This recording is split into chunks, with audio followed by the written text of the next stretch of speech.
Ya, Assalamualaikum warahmatullahi wabarakatuh. Selamat sore Tribuners, senang sekali jumpa lagi bersama saya Kinan Aulia. Tentu saja akan menemani Tribuners dalam beberapa waktu ke depan. Dan pada sore hari ini, tepatnya di hari Senin ya, kita akan menjumpai kembali program Bincang Komunitas. Tentu saja dalam program Bincang Komunitas kali ini, kita sudah mengundang narasumber yang sangat luar biasa sekali yang juga telah dipersiapkan oleh Tribun Timur untuk membahas satu inovasi dan juga kegiatan yang pastinya sangat luar biasa dan juga berkaitan dengan digitalisasi. Langsung saja mungkin seperti apa sudah hadir di ruang virtual Zoom bersama saya ada Ibu Andi Fauzia Astrid Esos MSI. Oke, kita sapa dulu Tribuners. Assalamualaikum, selamat sore Bu Uci. Waalaikumsalam sore Mbak Kinan, apa kabar? Alhamdulillah sehat nih Bu Uci. Mungkin boleh disapa dulu semua rekan-rekan Tribuners dimanapun Oh berada Bu. iya, halo, Assalamualaikum, selamat sore rekan-rekan Tribuners dimanapun berada ya. Jadi bukan hanya Ya, di wilayah Makassar, Sulawesi Selatan, kayaknya seluruh jangkauan Indonesia dan beberapa negara yang lain ya. betul. Oke, terima kasih Bu Uci. Dan kita ucapkan juga selamat datang ya di ruang virtual Zoom program Tribun Timur dalam hal ini Bincang Komunitas. Nah, saat ini tentu saja bersama Bu Uci ya, kita akan membahas satu tema ataupun juga kegiatan yang akan dilaksanakan dalam waktu dekat ini dengan tema Akademi Digital Lansia dan Sekolah Kebangsaan. Seperti yang kita ketahui Tribuners bahwa memang era digitalisasi ini bukan lagi era yang membuat kita kaget ya, karena memang generasi Z, generasi milenial telah diperhadapkan dengan kondisi ataupun juga keadaan seperti ini sehingga kita dipaksa untuk dapat beradaptasi. Lantas, seperti apa mungkin dengan posisi lansia? Apakah mereka harus berperan juga turut serta atau seperti apa dengan kondisi lansia dan bagaimana bentuk kebangsaan sekolah kebangsaan yang akan dibuat juga ya. Untuk itu bersama Bu Uci Ya, kita akan langsung dijelaskan dan dipaparkan seperti apa. Tapi sebelum itu bersama Bu Uci, sebelum kita ke tema, Bu Uci sendiri gimana kabarnya Bu Uci? Alhamdulillah baik. Semoga Mbak Kinan juga sehat-sehat. Iya, amin. Semoga kita dua perempuan hebat selalu sehat ya. Amin. Amin. Oke, baik Bu Uci. Untuk aktivitas Bu Uci sendiri mungkin bisa perkenalan dulu nih kepada Tribuners. Mungkin banyak yang belum kenal atau mungkin Bu Uci kayaknya sudah sangat terkenal ya. Boleh perkenalan dulu mungkin Bu Uci. Aktivitas apa atau mungkin kesibukan background pekerjaan sekarang fokus di mana nih kalau buat Bu Uci sendiri. Silakan. Iya, ya teman-teman Tribuners dimanapun berada. Jadi sehari-hari saya mengajar di jurusan jurnalistik di Fakultas Dakwah dan Komunikasi UIN Aludin Makassar. Tapi hari ini saya hadir bukan dalam rangka UIN, tapi dalam rangka sebagai bagian dari relawan atau fasilitator yang ada di Mafindo, Makassar Anti Fitnah dan Masyarakat Anti Fitnah dan Hoaks Indonesia. Kemudian di Mafindo ini ada satu program namanya Tular Nalar, dan di Tular Nalar inilah kemudian ada beberapa program, dua di antaranya Akademi Digital Lansia dan Sekolah Kebangsaan. Oke, nah ini nih Bu Uci yang mungkin juga menjadi pertanyaan banyak Tribuners ya, ataupun juga masyarakat Kota Makassar dan teman-teman milenial yang lain juga beserta mungkin para lansia yang mungkin saat ini ada juga nih yang menyaksikan live kita nih Bu Uci. Mengawali obrolan kita Bu Uci boleh dong perkenalkan atau deskripsikan seluas-luasnya ya supaya mungkin bisa lebih mengerti lagi sebenarnya program atau kegiatan digital apa Akademi Digital Lansia ini Ya, program ataupun juga kegiatan yang seperti apa sih sebelum kita ke sekolah kebangsaan. Silakan Bu Uci. iya. Jadi gini, Dek Kinan dan Tribuners yang ada dimanapun, kegiatan Akademi Digital Lansia ini kita buat sebagai bagian dari edukasi buat bukan hanya lansia sih, tapi juga untuk usia pralansia. Jadi yang usia rentang 55 sampai 70 tahun. Nah, 55 sampai 70 tahun ini yang kemudian kita kayaknya merasa mereka ini masuk digital imigran istilahnya. Jadi mereka lahir sebelum ada media digital, tapi ujuk-ujuk sekarang mereka harus menghadapi situasi di mana digital itu sangat booming gitu. Belum lagi setiap hari mereka sudah ada yang mulai akrab dengan penggunaan gadget ya, penggunaan aplikasi percakapan, kemudian memanfaatkan hiburan melalui media seperti YouTube, Instagram, Facebook. Nah, supaya mereka tidak salah langkah untuk menggunakan tools ini atau platform digital ini, maka kami kemudian teman-teman dari Tular Nalar kemudian berupaya bagaimana supaya warga lansia ini itu bisa berdaya, kemudian bisa teredukasi digital dan nah yang paling penting nih Mbak Kinan, terhindar dari penipuan digital. Oke, ini kayaknya yang aku highlight juga ya Bu Uci, terkait terhindar dari penipuan digital ataupun juga yang hoax-hoax. Nah, sebelum kita mungkin berlanjut ke sana dan poin-poin berikutnya untuk kegiatan Akademi Digital Lansia ini juga, Bu Uci, apa sih mungkin motivasinya sehingga teman-teman ataupun juga Bu Uci dalam hal ini apa namanya mungkin sangat mood ataupun juga sangat ingin banget gitu loh membuat kegiatan digital lansia ini. Terbangun dari apa sih mungkin Bu Uci? Pasti ada cerita menariknya di balik ini. Ya. Ya, karena itu tadi teman-teman beberapa kali melakukan riset. Kita sudah pernah lakukan riset untuk anak usia dini, sekolah, kemudian masuk ke wilayah remaja dan akhirnya masuk ke lansia dan ternyata banyak kasus lansia di mana mereka ini kan misalnya ya untuk belanja, mereka ini sudah mulai tergoda untuk melakukan belanja online, pemesanan-pemesanan online. Kemudian mereka juga sudah mulai diedukasi untuk punya akun internet banking gitu. Nah, tidak hanya sampai di situ, penggunaan kedepannya pun mereka kadang belum terlalu paham. Akhirnya banyak yang misalnya ya ada contoh mereka diminta transfer karena dikirimkan SMS penipuan yang mengaku dari bank inilah selamat Anda mendapatkan berapa juta sebagai hadiah gitu ya. Nah, para pensiunan ini kemudian berpikir mereka betul-betul dapat. Nah, sampai ke ATM, kemudian memasukkan PIN dan segala macam, ternyata uangnya sudah berpindah. Nah, untuk itu teman-teman kemudian berpikir kasihan juga sih kalau mereka tidak diedukasi gitu ya, walaupun ya tentu saja ada hambatan untuk melakukan edukasi terhadap warga lansia. Makanya kemudian kita berusaha jangan hanya lansia, tapi pralansia tadi yang usia 55 hingga 70. Karena ya tadi mereka masuk kategori digital imigran, tentu mengalami gagap teknologi, belum lagi ya kalau minta cucunya ajar, minta diajar misalnya pakai WA atau pakai apa, kadang cucunya ngeyel tuh, malas-malasan ajar neneknya atau kakeknya. Nah kemudian banyak ternyata calon-calon pensiunan ini yang bingung, kira-kira kalau saya sudah tidak bekerja, itu saya bikin apa ya? Nah, makanya lewat program seperti ini, kita juga mau supaya para lansia atau pralansia ini itu bisa memahami bagaimana bentuk ekonomi digital. Nah, jadi banyak sih materinya, tapi materi yang kami kasih kemarin, karena kan kita sudah targetnya begini, kita ini kan ada 38 provinsi.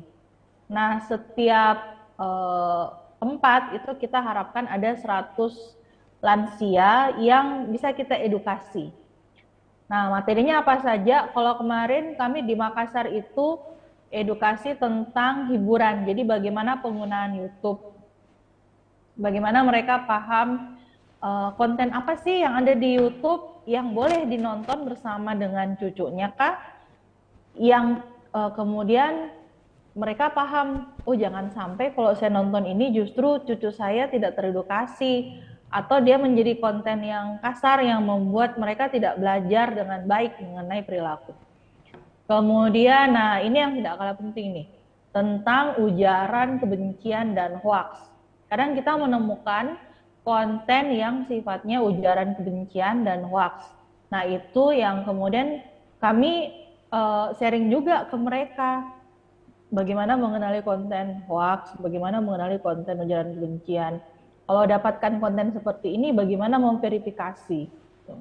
Jadi jangan berpikir karena mereka lansia, mereka tidak mau belajar, mereka antusias untuk belajar.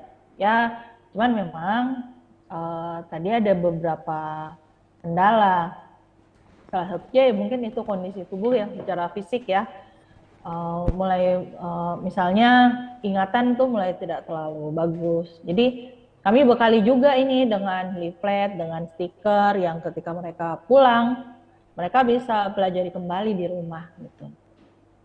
Itu Mbak Kinan. Oke, baik. Ini luar biasa banget ya, Mbak Uci. Artinya memang ada beberapa tahapan juga yang menjadi target dari teman-teman yang juga membuat kegiatan ini, tapi bukan hanya terfokus pada beberapa target, misal nih untuk lansia maupun juga, tapi juga untuk pralansia. Nah, saya tadi tertarik nih, Mbak Uci, untuk terkait digital imigran. Boleh mungkin Mbak Uci berbagi juga dengan Tribuners, sekalian kita diedukasi gratis ya lewat Zoom. Itu gimana sih mungkin untuk digital imigran saat ini untuk kondisinya memang Bu Uci? Kalau jadi kan tadi saya sampaikan kalau kita bahas digital imigran itu artinya kita bahas lansia yang lahir ketika lahir mereka tuh belum mengenal yang namanya digital. Kemudian mereka tuh harus kayak dipaksa gitu, didorong harus pindah ke dunia yang serba digital. Nah, makanya mereka kemudian harus memaksakan diri untuk belajar budaya digital itu kayak bagaimana, etik digital itu kayak bagaimana, percakapan digital itu kayak apa. Bahkan termasuk kalau di Japelid itu ada 4 pilar, ada percakapan digital, budaya digital, etik digital, keamanan digital. Nah, jadi kenapa mereka kemudian menjadi target terakhir dalam gerakan literasi digital? Karena itu mereka kadang dimanfaatkan juga oleh oknum-oknum yang karena mereka berpikir lansianya tidak paham apa-apa gitu. Nah, karena kita merasa jangan sampai mereka menjadi korban selanjutnya, jadi kita edukasi mereka terkait digital dari konteks apapun. Nah itu kalau yang berhubungan dengan digital imigran ya, jadi kayak ada digital imigran itu kita istilahkan untuk lansia yang tadinya mereka dari kecil nggak tahu apa-apa tentang digital, pas usia lansianya menemukan oh ternyata dunia digital ada, tapi bagaimana memasukinya. Nah lewat program-program seperti ini mereka kita edukasi untuk belajar, untuk tahu.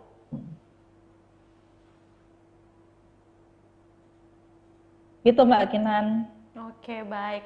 Ini menarik nih Bu Uci. Artinya ada apa ya? Ada interesting tersendiri buat mengajari para lansia maupun juga pralansia ya. Nanti kita bakalan tanya juga nih apa saja mungkin keseruannya menghadapi lansia. Kan biasanya mungkin kalau Bu Uci udah sering ya ketemu mahasiswi dan mahasiswa yang mungkin notabene mungkin cukup mudah gitu karena mungkin umur tidak jauh beda dan mungkin juga metode yang diberikan oleh Bu Uci sudah bisa diterima dengan seusia gitu. Nah, akhirnya mungkin muncul pertanyaan nih Bu Uci, ketika menghadapi para lansia ataupun juga pralansia dengan apa ya, durasi umur yang cukup jauh ya, cukup jauh itu gimana tuh mungkin untuk metode pendekatan yang dilakukan oleh teman-teman atau dalam hal ini juga mungkin Bu Uci apa nih metode yang berbeda yang dilakukan dalam memberikan edukasi akademi digital? Jadi pendekatannya, eh, kalau saya sih sudah 2 kali isi untuk lansia. Pertama itu eh, di Bulukumba, jadi ada 50 kategori lansia, tapi itu secara virtual. Nah, kalau kita pikir kan lansia pakai virtual, nah ternyata mereka bisa loh. Jadi pada situasi sekarang untuk kategori lansia dan pralansia itu kebanyakan pensiunan. Ada pensiunan guru, pensiunan pejabat bahkan ada. Itu yang ada koordinator Mafindo Makassar, Ibu Arnida. Itu sempat ada 50 lansia juga di Makassar waktu itu. Itu pensiunan pejabat, pensiunan pegawai, jadi tidak betul-betul gagap teknologi. Cuman kadang mereka ini kayak kurang percaya diri karena menganggap mereka sudah sepuh kan. Nah, untuk yang memang menengah ke bawah gitu, yang pekerjaan sehari-harinya tidak terlalu berkutat pada teknologi, kita encourage supaya mereka bukan persoalan dirinya yang belajar, tapi bagaimana kemudian berbagi dengan sekitarnya. Mau dengan sesama lansia boleh, mau untuk anak boleh, mau untuk orang generasi di bawahnya gitu. Jadi ada satu yang waktu yang kedua, seri pertama ini, karena kami untuk program ini itu ada 100 orang Mbak Kinan yang harus kami edukasi. Ya. Yang jalan itu sudah 30 orang, kemarin kerjasama dengan BKKBN dan ISKI. Itu 30 orang itu karena kondisinya memang lansia yang ada yang prasejahtera juga. Jadi kami bilang kalau memang tidak menggunakan handphone ya, biasanya itu anak yang menggunakan handphone atau cucu. Nah, ketika anak atau cucu itu mengakses, misalnya menonton YouTube tadi, kalau kita sudah paham tuh, kalau kita panggilnya nenek. Jadi kalau nenek sudah paham ini penggunaannya, bisa disampaikan, Nek. Ini kalau nonton yang ini hati-hati ya. Itu bisa jadi hoax. Jadi nenek sudah tahu konten minimal, tahu konten yang mana yang hiburan yang memang sehat, karena ada hiburan yang nggak sehat kan. Nah, jadi dia bisa mengawasi juga sekalian apa yang diakses oleh anak cucunya gitu. Begitu juga dengan kalau ketemu tetangga misalnya. Karena ya sampai hari ini kan kalau wilayah Makassar, orang tua itu pasti didengarkan. Misalnya, oh, ternyata si nenek karena sudah tahu ada namanya penipuan digital, hoax dan hasutan. Jadi kalau tiba-tiba ada tetangganya yang didengar dapat SMS, selamat Anda mendapatkan ini. Nah, si nenek sudah tahu, bisa jadi itu SMS penipuan. Jadi nenek harus kasih tahu, coba dicek itu, bagaimana caranya cek. Nah, bisa lewat jalur pengecekan, ada beberapa media online ya, termasuk Tribun juga kayaknya ada ada item di mana bisa mengecek fakta. Kemudian paling mudahnya bisa mengirim WA ke chatbotnya Kalimasada, bisa memasukkan apakah ini SMS penipuan atau tidak. Jadi kita ajarkan sampai hal-hal yang detail. Nah, setelah itu tentu memang pendekatannya harus karena pendekatan kedaerahan gitu ya. Jadi bahasa yang kita gunakan pun juga harus disesuaikan dengan mereka. Jadi ada satu contoh, ada nenek yang dia hanya tahu bahasa Makassar. Jadi teman saya yang fasilitator yang memang paham bahasa Makassar itu mengedukasi si nenek itu menggunakan bahasa Makassar. Modul-modulnya tadi yang saya sampaikan itu kita bahkan berikan kuis yang kayak games begitu, permainan yang mereka checklist sendiri. Kalau mereka tidak tahu baca, kita bacakan. Jadi ini Nek, kalau ini kita si nenek bikin ini enggak? Nah, kalau iya silakan dicentang, kalau enggak silakan dikali. Oke, baik. Ini berarti dalam metode pembelajaran ataupun juga metode pendekatan yang dilakukan oleh kegiatan pada beberapa waktu ke depan juga ini sangat Luar biasa ya Bu Uci kalau Kinan dengar, karena metode-metode yang diajarkan kayaknya kurang lebih hampir seseru teman-teman mahasiswi dan mahasiswa nih Bu Uci. Karena kita Ya, mau supaya mereka tuh lebih percaya diri. Jangan oke, karena betul. merasa tua jadi merasa minder, nggak bikin apa-apa segala macam. Bisa kok. Baik. Oke, harus yakin ya, harus percaya Mm-mm. diri. Baik. Nah, selanjutnya mungkin untuk kegiatan digital lansia ini, Akademi Digital Lansia ini sendiri dan juga Sekolah Mm-mm. Kebangsaan. Ini kan kalau kita lihat waktunya ada cukup panjang juga ya, sampai beberapa waktu ke depan. Itu mungkin boleh di-sharing juga, mungkin Bu Uci ada kegiatan apa Oh saja iya, di momentum tersebut? Silakan. kalau yang saya kasih gambarannya dulu ya. Ya. Kalau kita kan ada dua, sekolah kebangsaan itu untuk remaja, pemilih pemula, dan alhamdulillah Makassar itu menjadi daerah kedua setelah peluncuran perdana di Bali di 8 Oktober. Makassar itu di tanggal 14 November kemarin kita langsung 100. Jadi 100 gabungan mahasiswa semester 1 dan siswa SMA kelas 3. Itu seluruh Makassar ada 100 orang. Kita edukasi mengenai um, sekolah kebangsaan. Jadi bagaimana memahami pemilu sebagai wadah demokrasi, bagaimana pentingnya sebagai pemilih pemula, bagaimana tantangannya ini, karena tantangannya kan pasti sudah ada yang namanya banjir hoax, tsunami informasi, kemudian tentang politik identitas, hate speech, belum lagi kalau si anak ini tidak kritis memilih, akhirnya pilihannya ditentukan oleh orang tuanya Ya. misalnya atau orang di dalam rumah.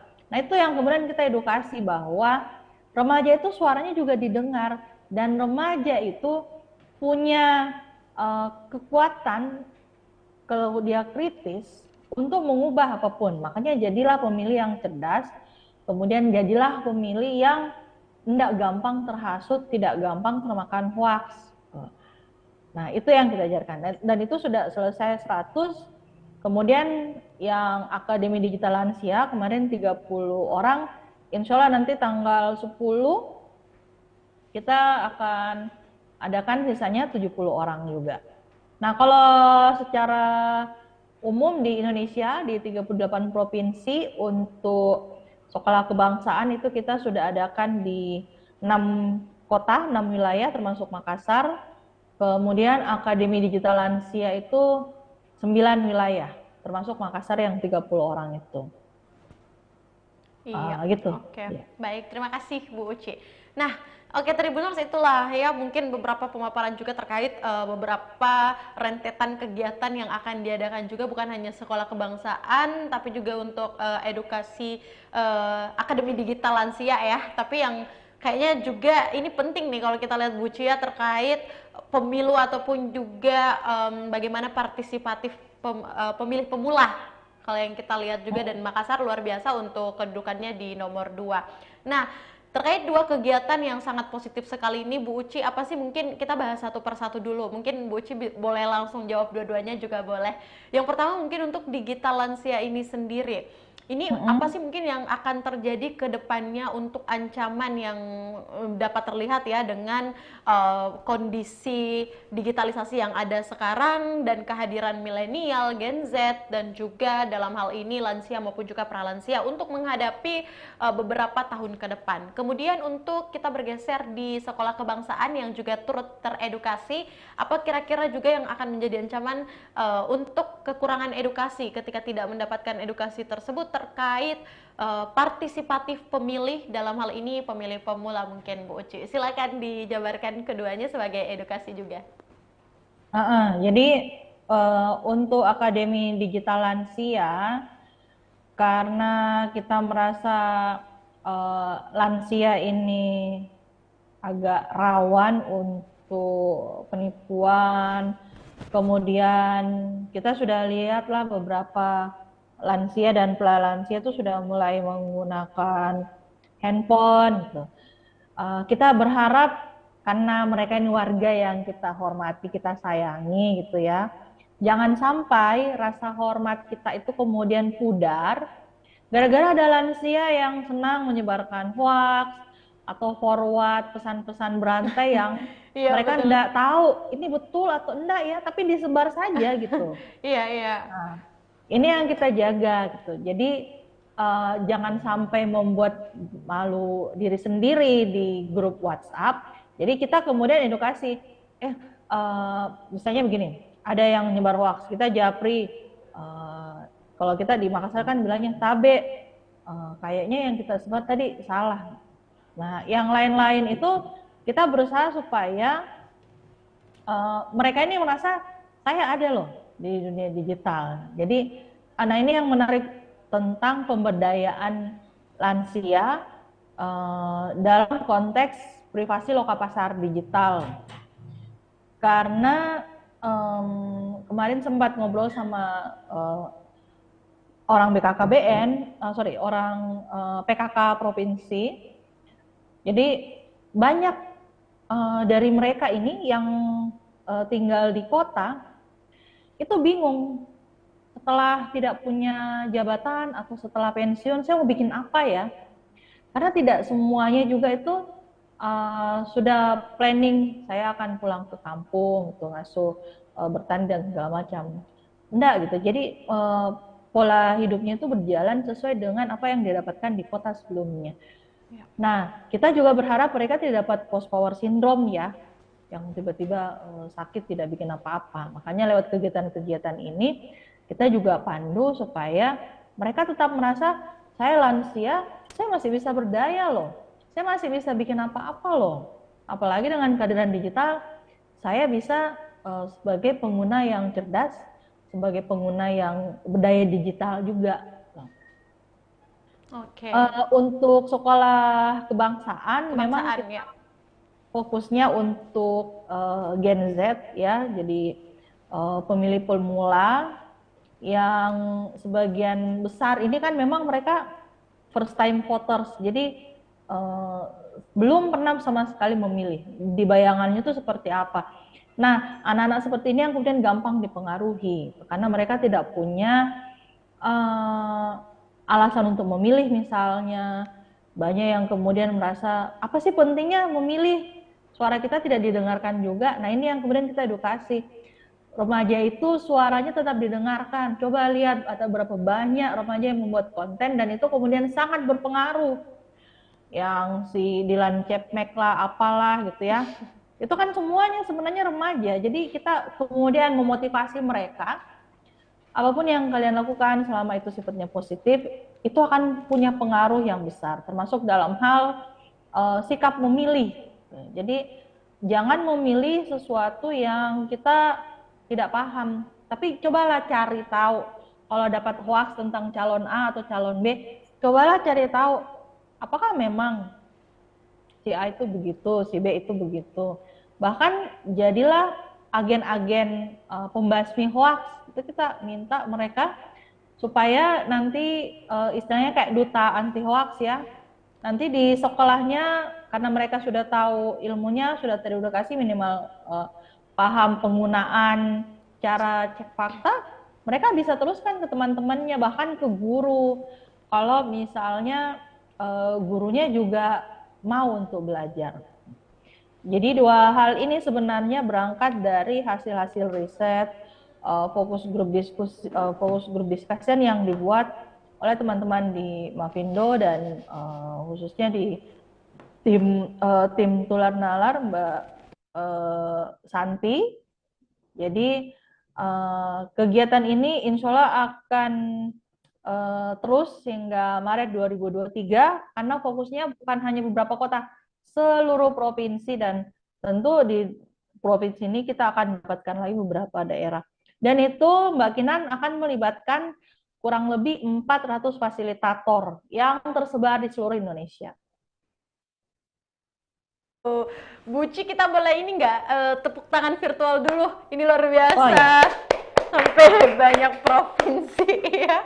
Wow, ini kayaknya Makassar berarti menjadi pembuka, Buci, atau di mana nih? Kalau dibilang Indonesia Timur ya kita pembuka, tapi Wow. sebenarnya karena yang Bali itu kelas perdana ceritanya ya, jadi mungkin Iya. tidak usah dihitung kali ya, kita hitung Iya. Makassar aja sebagai Betul. pembuka. Ya, biar kita makin semangat, biar lansia-lansia di Makassar nih kalau Kinan bilang bisa menjadi Gen Z-nya juga ya.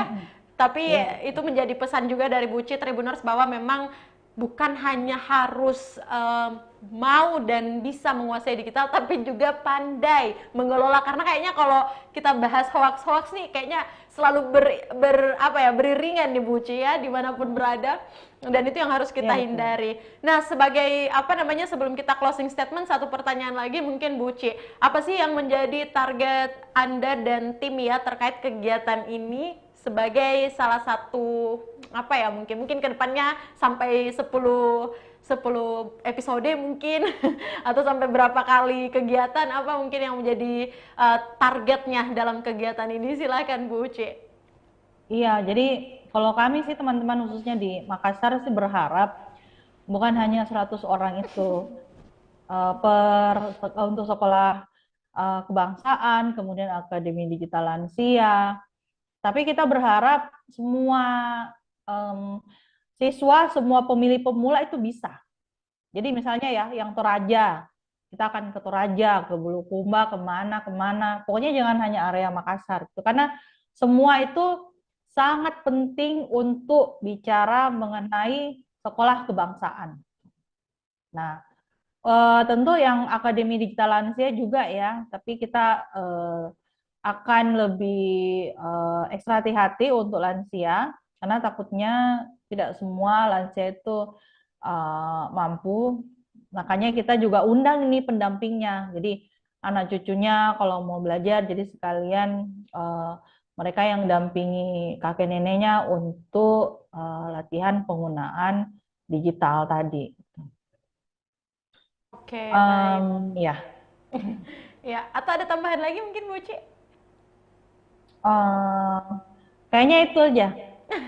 Oke, thank you Bu Uci. Nah, sebelum sebagai closing statement kita juga dalam kegiatan ini Bu Uci, apa yang menjadi harapan Bu Uci ya, pastinya juga terkait edukasi digital lansia dan pralansia dan juga sekolah kebangsaan yang dirangkaikan dengan beberapa program-program yang pastinya diharapkan juga mampu untuk menghadapi kondisi atau beradaptasi dengan kondisi kita saat ini. Sebagai penutup Anda Bu Uci, apa yang Bu Uci mungkin ingin sampaikan atau harapkan sebagai penutup, terkhusus mungkin buat lansia-lansia yang mungkin saat ini ada nih mungkin viewers kita yang menyaksikan juga live kita Bu Uci. Silakan. Nah, ya. Kalau ada lansia yang menyaksikan berarti lansianya sudah berdaya digital ya. Karena kan ini platform digital kan.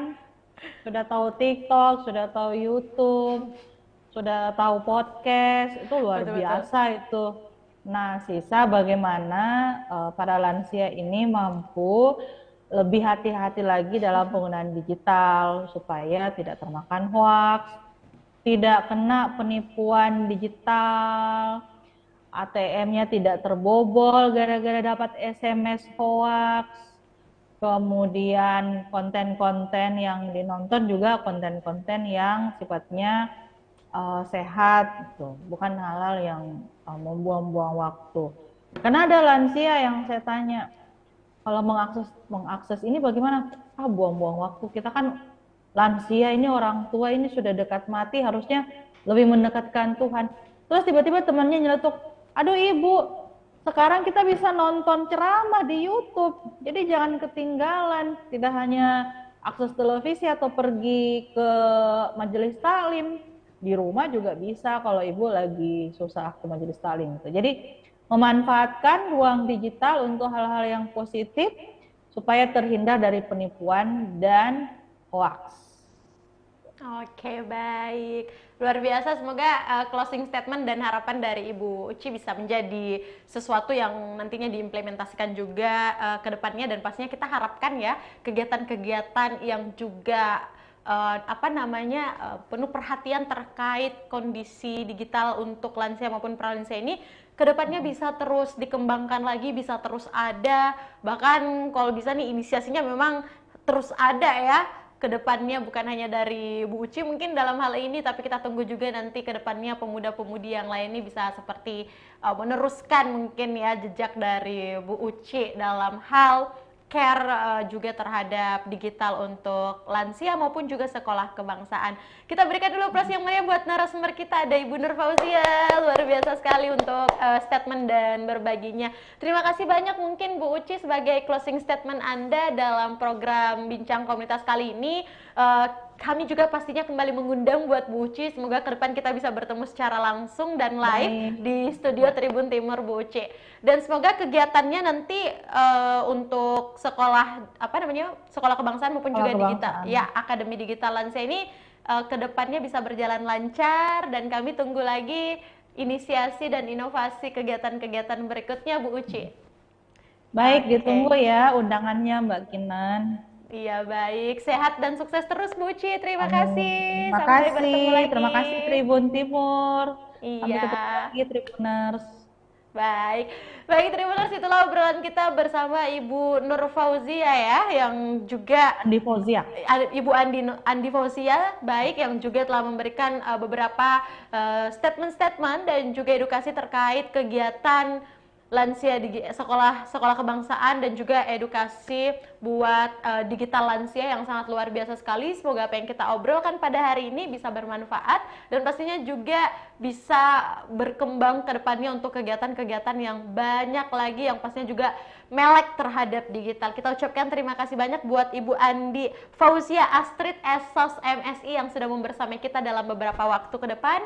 Saya Kinan Aulia mewakili narasumber dan kru yang bekerja pamit. Terima kasih, selamat sore, sehat ki semua. Wassalamualaikum warahmatullahi wabarakatuh. Sampai jumpa.